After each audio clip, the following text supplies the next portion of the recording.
Good morning everyone. अभी हम पढ़ने वाले हैं समास। क्लास 6, क्लास 7, क्लास 8 और क्लास 9 सभी के लिए यह इम्पोर्टेंट है और बहुत ही महत्वपूर्ण टॉपिक है। जैसे कई लड़के कहते हैं कि सर हमें अव्ययी भाव समझ में नहीं आता है, सर हमें बहुब्रीहि समझ में नहीं आता है, सर हमें कर्मधारय समझ में नहीं आता है। आज के बाद से कोई भी समास हो, चुटकियों में आप देखते ही तुरंत समास समझ जाएंगे। ओके, तो सबसे पहले हम समास देखते हैं।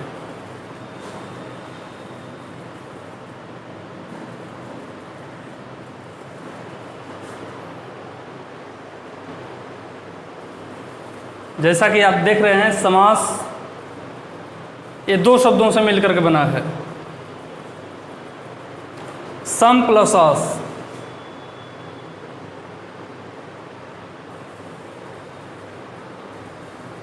समास शब्द दो शब्दों से मिलकर बना है, सम प्लस अस, जिसका अर्थ होता है संक्षिप्त कथन, यानी कि बड़े से बड़े वाक्य को छोटे से छोटे शब्दों में हम सीमित कर दें, वही क्या होता है, समास। जैसे एक उदाहरण हम देख लेते हैं। वाक्य है, चिड़िया को मारने वाला। इसमें शब्दों की बात करें तो 1, 2, 3, 4 शब्द आते हैं और समास में सिर्फ हम दो ही शब्द यानी कि दो ही पद में हम वाक्यों को या दो से अधिक शब्दों को सीमित कर देते हैं। तो चिड़िया को मारने वाला हो जाएगा चिड़ी मार, दो पद हो गए। इसको अगर ये सम्मिलित रूप से है तो इसको हम बोलते हैं समस्त पद, यानी कि इसमें दो पद हैं, एक पूर्व पद है, एक उत्तर पद है, एक पहला पद है, एक दूसरा पद है। जो पहला पद है इसको बोलते हैं पूर्व पद, और जो दूसरा पद है मार, इसको हम बोलते हैं उत्तर पद। और जब ये सम्मिलित रूप से आता है तो इसको हम बोलते हैं समासिक पद या समस्त पद। एक और उदाहरण देख लेते हैं। रसोई के लिए घर, रसोई के लिए घर, 3 से अधिक शब्द हैं और इनको अगर हम संक्षिप्त करें, समासिक पद बनाएं तो रसोई घर हो जाएगा। राजा का पुत्र राजपुत्र हो जाएगा। मैं आशा करता हूं कि आप समास किसे कहते हैं इतना समझ गए होंगे। अब हम सबसे पहले जब आप बुक में देखते हैं तो सबसे पहले आता है अव्ययी भाव समास और उसके बाद से द्वंद्व, द्विगु, तत्पुरुष, कर्मधारय और बहुव्रीहि। लेकिन अव्ययी भाव समास सबसे मैं लास्ट में आपको बताऊंगा। इसका रीज़न क्या है ये मैं अभी आपको क्लियर कर दे रहा हूं। यदि अव्ययी भाव समास आप शुरू में ही समझने का प्रयास करते हैं तो इसमें के जो शब्द होते हैं वे अविकारी होते हैं। विकारी और अविकारी शब्द आप जानते होंगे। तो इसमें के शब्द क्या होते हैं, अविकारी होते हैं। कुछ लड़के विकारी को लेकर के या अव्यय शब्दों को लेकर के ज़्यादा कन्फ्यूजन की स्थिति में रहते हैं। इसलिए इस समास को हम लास्ट में पढ़ेंगे ताकि जब इतना क्लियर हो जाएगा तो ये भी हमें आसानी से समझ में आ जाएगा। ओके, तो आइए सबसे पहले हम द्वंद्व समास देखते हैं। देखिए, द्वंद्व समास, द्वंद्व समास में दोनों पद प्रधान होते हैं। दोनों पद, जैसा कि अभी बताया गया है कि प्रत्येक समास में दो पद होते हैं। प्रत्येक समास में आपको बस इतना ही समझना है, प्रत्येक समास में दो पद होते हैं। एक होता है पूर्व पद और एक होता है उत्तर पद, यानी कि दो शब्द मिलकर के निर्माण करते हैं समास का। और जब विग्रह करते हैं समास का तो इस तरह से कुछ कंडीशन आ जाता है। तो सबसे पहले हम देखेंगे द्वंद्व समास, द्विगु समास, तत्पुरुष, कर्मधारय, बहुब्रीहि, और बीच में ही हम इनको पढ़ने के साथ ही हम समझ लेंगे कि समास विग्रह क्या कहलाता है। क्योंकि समास तो हम समझ चुके हैं, समासिक पद भी समझ चुके हैं। जब किसी वाक्य को दो या दो से अधिक शब्दों को जब संक्षिप्त करते हैं तो ये समासिक पद होता है, और जब इसको हम तोड़ते हैं तो यही विग्रह हो जाता है। हम एग्जाम्पल में ले करके इन सब चीज़ों को चलेंगे। तो द्वंद्व समास है, तो द्वंद्व समास अभी मैंने बताया कि द्वंद्व समास में दोनों पद क्या होते हैं? प्रधान होते हैं। दोनों पद प्रधान का मतलब कोई भी पद किसी पद से डाउन नहीं होता है, कम नहीं होता है, दोनों पदों की अहमियत बराबर है। फॉर एग्जाम्पल, माता पिता, भाई बहन, दिन रात, सुबह शाम, कई एग्जाम्पल हैं। माता पिता, भाई बहन, दिन रात, सुबह शाम, एग्जाम्पल आप देख सकते हैं। अब इसको आप समझिए, आप कैसे पता लगाएंगे कि ये संबंधित जो भी पद है, जो ये समासिक पद है, द्वंद्व समास का है। तो सबसे शानदार, अगर हम इस समास को समझने की बात करें तो सबसे शानदार बात यही हो सकता है कि जो दोनों पद हैं, पूर्व पद और उत्तर पद, इन दोनों पदों के मध्य आपको योजक चिन्ह मिलेगा। दोनों पदों के मध्य योजक चिन्ह मिलेगा। अगर योजक चिन्ह बाय द वे न हो तब आप क्या करेंगे? तो आप देखेंगे कि दोनों पद एक दूसरे के विलोम होते हैं।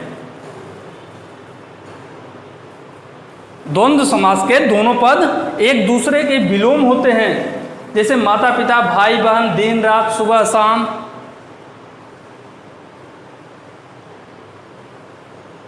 कोई भी एग्जाम्पल ले लीजिए।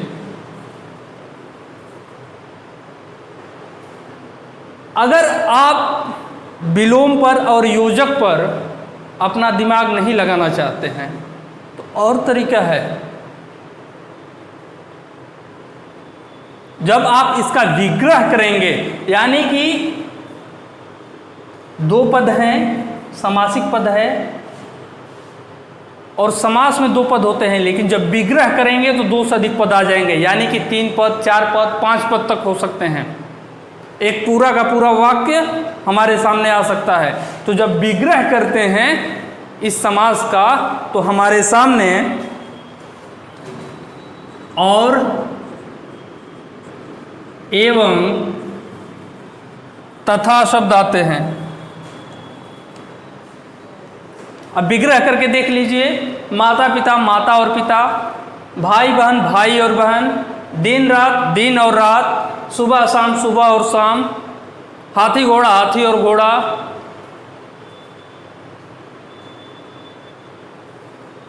पति पत्नी, पति और पत्नी। कोई भी एग्जाम्पल, विलोम शब्दों का एकदम भंडार लगा हुआ है, ज़्यादा हम उस पर बात नहीं करेंगे।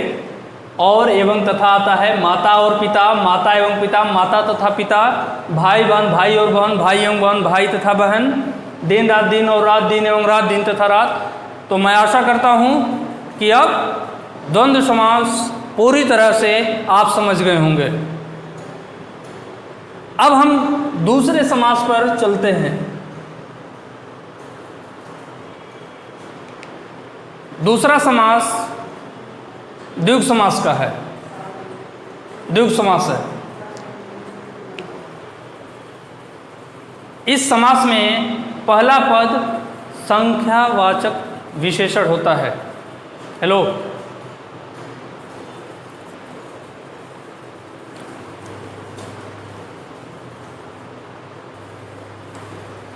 ओके। तो अभी हम द्वंद्व समास समझ चुके हैं, अब हम द्विगु समास पर आते हैं, द्विगु समास को समझते हैं। तो जैसा कि मैं अभी बताया हूँ कि द्विगु समास में पहला पद संख्यावाचक विशेषण होता है। किसी भी समास में दो पद होते हैं, एक पूर्व पद होता है, एक उत्तर पद होता है, और जब दोनों पद मिलते हैं तो समासिक पद या समस्त पद बन जाता है। तो जब मैं कह ही रहा हूँ कि किसी भी समास में दो पद होते हैं, यानी कि इन सब में दो पद आएंगे, सिर्फ दो पद, एक पूर्व पद पहला पद और एक दूसरा पद यानी कि उत्तर पद। अब इस समास में क्या होता है कि पूर्व पद पूर्व पद जो रहता है चौराहा, पूर्व पद क्या होता है?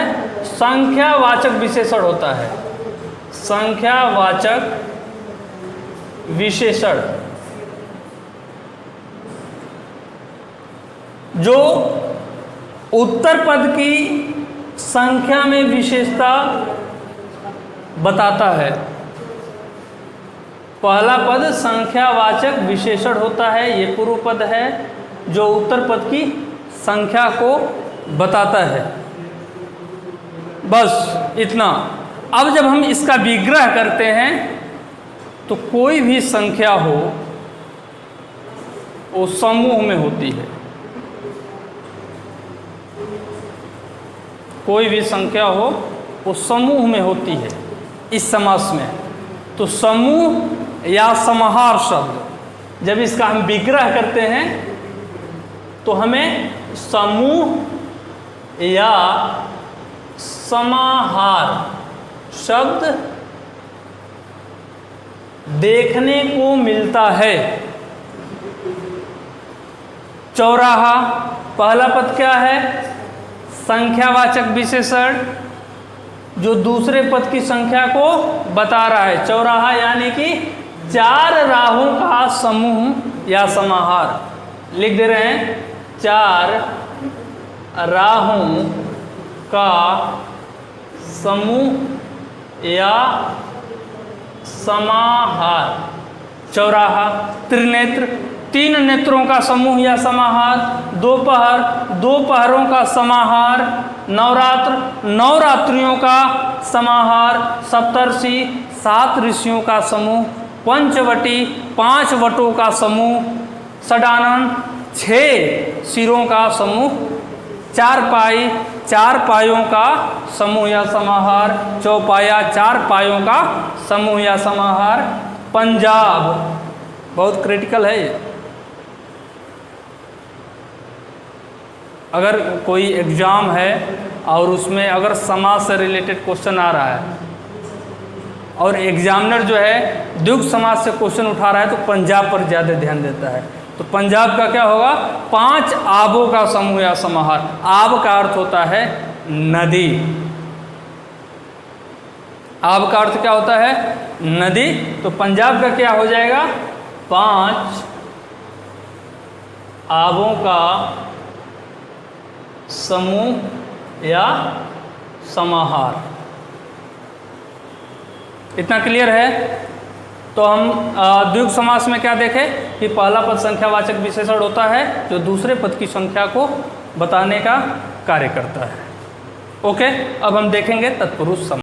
तो हम द्वंद्व समास, द्विगु समास समझ चुके हैं। अब हम तत्पुरुष समास को समझेंगे। जिस तरह से आप आसानी से द्वंद्व समास और द्विगु समास को समझ चुके हैं, उससे भी अगर आसान तरीके से मैं कहूँ तो आप इस समास को समझने वाले हो। तत्पुरुष समास में दूसरा पद प्रधान होता है। तत्पुरुष समास में दूसरा पद प्रधान होता है। पहले हम तत्पुरुष समास के ये सभी एग्जाम्पल देखेंगे और उसके बाद से हम इसका विग्रह देख लेंगे, और विग्रह के साथ साथ वीडियो ये समाप्त होने से पहले आप तत्पुरुष समास, इसके उदाहरण समाप्त होने से पहले आप तत्पुरुष समास समझ जाएंगे। जैसा कि मैं अभी बताया हूँ कि इसमें दूसरा पद प्रधान होता है। पहले हम देख लें रसोई घर, पूजा घर, राजपुत्र, वनवास, घुड़सवार, राष्ट्र प्रेम, धनहीन, शिवभक्त, पेट दर्द और कुलश्रेष्ठ, ये इसके एग्जाम्पल हैं। एग्जाम्पल तो बहुत से हैं, लेकिन ज़्यादा लिखने से बेहतर है कि आप कम में ही समझ जाएं। देखिए, जब हम इस समास का कैसे हम समझेंगे, सबसे बड़ी बात है तत्पुरुष समास। तो जब हम किसी भी समास में दो पद होते हैं, इतना तो क्लियर है आपको, पूर्व पद और उत्तर पद, और जब उसको विग्रह, उसका विग्रह करते हैं तो क्या होता है कि कुछ और शब्द हमारे सामने आ जाते हैं, और जब शब्द हमारे सामने आते हैं तो उसी विग्रह के आधार पर ही किसी भी समास का विभाजन हम करते हैं कि ये द्वंद्व समास है, ये द्विगु समास है, तत्पुरुष है, ये कर्मधारय है, बहुव्रीहि है या द्विभाव। तो इसमें भी इसका हम विग्रह करेंगे। जब हम विग्रह करते हैं तो हम पाएंगे कि जो पूर्व पद है और जो उत्तर पद है, इन दोनों पदों के मध्य कारक चिन्ह छिपे रहते हैं, जो विग्रह करने के बाद से हमारे सामने आ जाते हैं। कारक चिन्ह दोनों पदों के मध्य छिपे रहते हैं, और जब हम विग्रह करते हैं तो हमारे सामने आ जाते हैं। जैसे रसोई घर है तो इसका विग्रह क्या होगा? रसोई के लिए घर। कारक चिन्ह है कि नहीं है? कारक चिन्ह है। के लिए संप्रदान कारक का चिन्ह है, संप्रदान कारक। अगर आपको कारक पूरी तरह से पता है तो तत्पुरुष समास में कोई दिक्कत नहीं होने वाला है, और नहीं पता है तो तत्पुरुष समास समझते समझते आप आसानी से कारक चिन्ह भी समझ जाएंगे। पूजा घर, पूजा के लिए घर, फिर संप्रदान कारक आ गया, और कोई भी कारक आ जाए, किसी भी कारक का चिन्ह आ जाए तो हम क्या कहेंगे? तत्पुरुष समास है। राजपुत्र, राजा का पुत्र, कारक चिन्ह है का। संबंध कारक का चिन्ह क्या होता है? का, के, की, रा, रे, री। का आ गया, राजपुत्र, राजा का पुत्र। वनवास, वन में वास, कारक चिन्ह है, अधिकरण कारक है। अधिकरण कारक का अधिकरण कारक का ये चिन्ह है। राष्ट्र प्रेम, राष्ट्र के लिए प्रेम या राष्ट्र से प्रेम।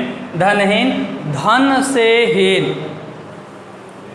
जब कारक हम पढ़ते हैं तो उसमें दो कारक ऐसे हैं जिसमें से दो कारक में आता है, एक जुड़ाव के लिए, एक अलगाव के लिए। जहाँ जुड़ाव होगा वहाँ अलगाव होगा, और जहाँ अलगाव होगा वहाँ जुड़ाव हो सकता है, लेकिन जहाँ जुड़ाव होगा वहाँ पर अलगाव होना है।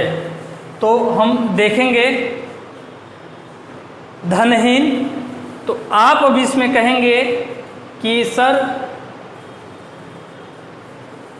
करण कारक में भी से आता है और आपादान कारक में भी से आता है, तो अगर हमें विभाजित करना हो कि कौन सा तत्पुरुष है तो हम कैसे पता करेंगे?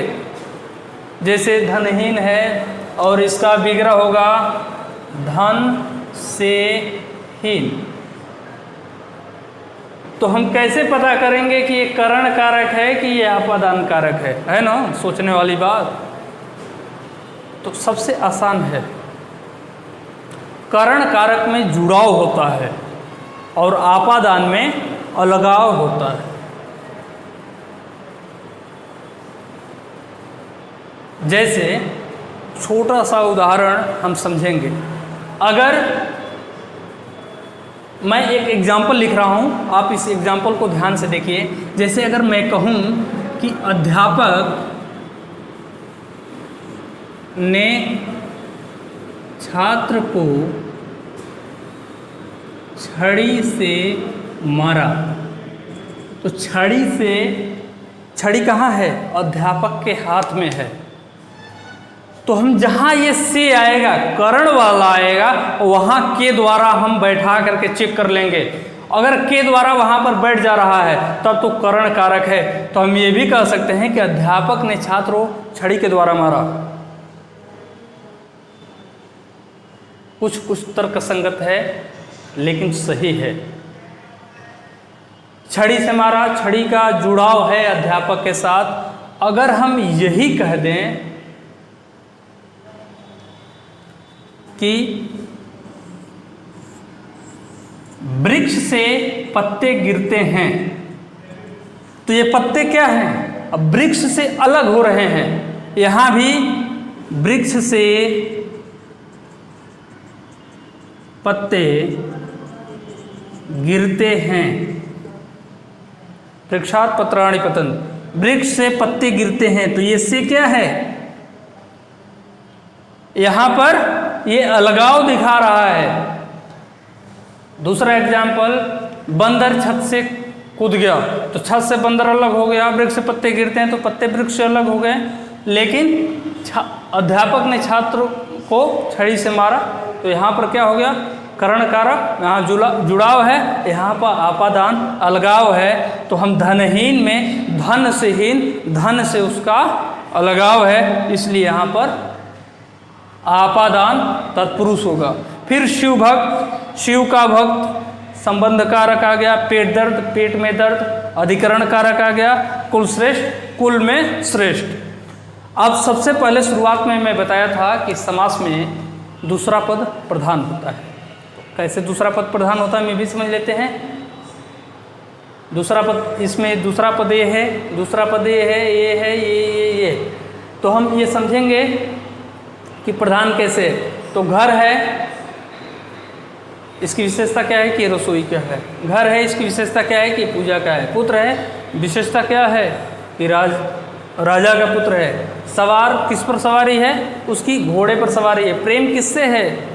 न माता से न पिता से, किससे? राष्ट्र से। हीन कैसे है? शरीर से हीन नहीं है, धन से हीन है। भक्त है लेकिन किसका? शिव का। दर्द है लेकिन कहाँ? पेट में या सिर में। श्रेष्ठ है लेकिन कैसा श्रेष्ठ है?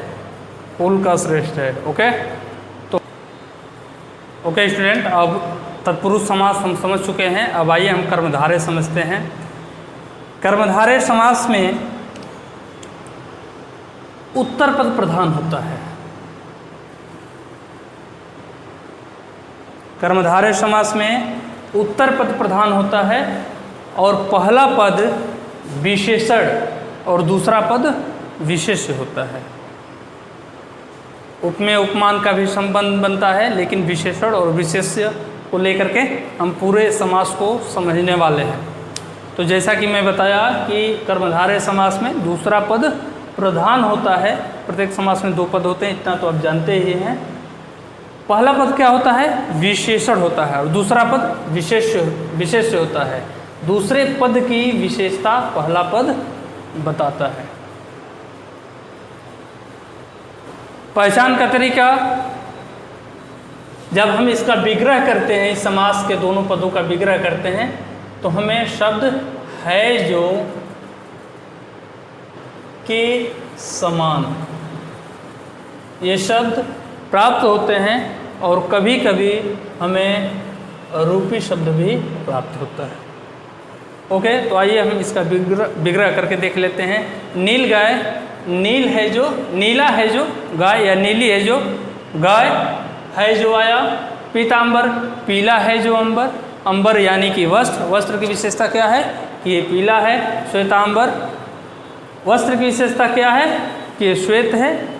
कमल नयन, कमल के समान नयन, कमल के समान नयन। विग्रह आया, के समान आया। जहाँ भी है जो और के समान आएगा वहाँ पर कर्मधारय समास हो जाएगा। घनश्याम, घन के समान श्याम, घन का अर्थ होता है बादल, काले बादल, तो घन के समान श्याम। चंद्रमुखी, चंद्र रूपी मुख, चंद्र रूपी मुख, यहाँ पर चंद्रमुखी हो जाएगा या चंद्रमा के समान मुख वाली, ये भी हो सकता है। मृग नयनी, हिरणी के समान आंखों वाली, तो ये कर्मधारय समास था। ओके, अब आइए हम बहुव्रीहि समास समझते हैं। बहुव्रीहि समास प्रत्येक समास में दो पद होते हैं, पहला पद पूर्व पद, दूसरा पद उत्तर पद। इस तरह इस समास में भी दो पद होते हैं, लेकिन सबसे बड़ी विशेषता यह है कि इसमें से कोई भी पद प्रधान नहीं होता है, अर्थात दोनों पद मिलकर के किसी विशेष व्यक्ति या वस्तु की तरफ संकेत करते हैं, किसी तीसरे की तरफ संकेत करते हैं। और सबसे बड़ी बात है कि ये पर्यायवाची होते हैं। बहुव्रीहि समास के जो पद होते हैं ये क्या होते हैं? पर्यायवाची होते हैं। आइए इसका विग्रह करके हम देख लेते हैं। 10 आनंद, 10 हैं आनंद जिसके, अर्थात रावण। गिरिधर, गिरि को धारण करने वाले अर्थात श्री कृष्ण। चक्रधर, चक्र को धारण करने वाले अर्थात श्री नारायण या श्री कृष्ण। पीतांबर, पीला है अंबर जिसका, अर्थात विष्णु। पीतांबर में हम कर्मधारय समास में भी पीतांबर देखे थे और यहाँ बहुव्रीहि में भी हम पीतांबर देख रहे हैं। तो जब मैं बताया था कि जब आप इसका विग्रह करते हो, किसी भी समास का विग्रह करते हो, तो विग्रह के आधार पर आप समास का निर्धारण करते हो। तो पीतांबर में जब हम देखे थे कर्मधारय में, तो हम क्या देखे थे कि पहला पद जो है ये विशेषण का कार्य करता है और दूसरा पद विशेष्य का कार्य करता है। तो मैंने कर्मधारय में कहा था कि पीला है जो अंबर, है जो के समान जहाँ पर आ जाए वहाँ पर कर्मधारय। लेकिन यहाँ पर मैं बहुव्रीहि में भी बताया हूँ कि जहाँ दोनों पद मिलकर तीसरे की तरफ संकेत करते हैं वहाँ पर बहुव्रीहि हो जाता है। तो जब यहाँ पर इसका विग्रह करेंगे तो हम विशेषण विशेष से नहीं बनाएंगे, अपितु किसी तीसरे पर्सन की तरफ लेते जाएंगे। तो मैं कह रहा हूँ पीला है जो अंबर, तो यहाँ पर कर्मधारय हो जाएगा। और अगर मैं कहता हूँ बहुव्रीहि को ध्यान में रखते हुए विग्रह इसका करता हूँ, तो मैं कहूँगा पीला है अंबर जिसका, अर्थात श्री कृष्ण या विष्णु। विषधर, विष को धारण करने वाला सर्प या शिव। गजानन, गज का आनन है जिसका, अर्थात गणेश। महावीर, महान है जो वीर, अर्थात हनुमान। तो ये बहुव्रीहि समास रहा, यहाँ पर दोनों पद मिलकर तीसरे की तरफ संकेत करते हैं। ओके, तो अब हम अव्ययी भाव समास पढ़ने वाले हैं। हम द्वंद्व, द्विग, तत्पुरुष, कर्मधारय और बहुव्रीहि समास को अच्छी तरह से समझ चुके होंगे। अब आइए हम अव्ययी भाव समास देखते हैं। अव्ययी भाव समास में पहला पद क्या होता है? अव्यय होता है। अव्यय, अव्यय यानी कि अविकारी। और अविकारी वे शब्द होते हैं जो किसी भी पुरुष, लिंग, वचन आदि में परिवर्तित नहीं होते हैं। जैसे एक एग्जाम्पल हम देखेंगे कि एक शब्द मैं लिख रहा हूँ और इस एग्जाम्पल के माध्यम से हम देख लेंगे कि अविकारी शब्द क्या होते हैं और विकारी शब्द क्या होते हैं। जो अविकारी शब्द होते हैं उन्हें ही अव्ययी शब्द कहा जाता है और जो विकारी होते हैं उन्हें विकारी शब्द कहते हैं। तो मैंने कहा कि अव्ययी शब्द, अविकारी शब्द किसी भी लिंग, पुरुष, वचन आदि में परिवर्तित नहीं होते। जैसे एक मैं शब्द लिख रहा हूँ लड़का, लड़का।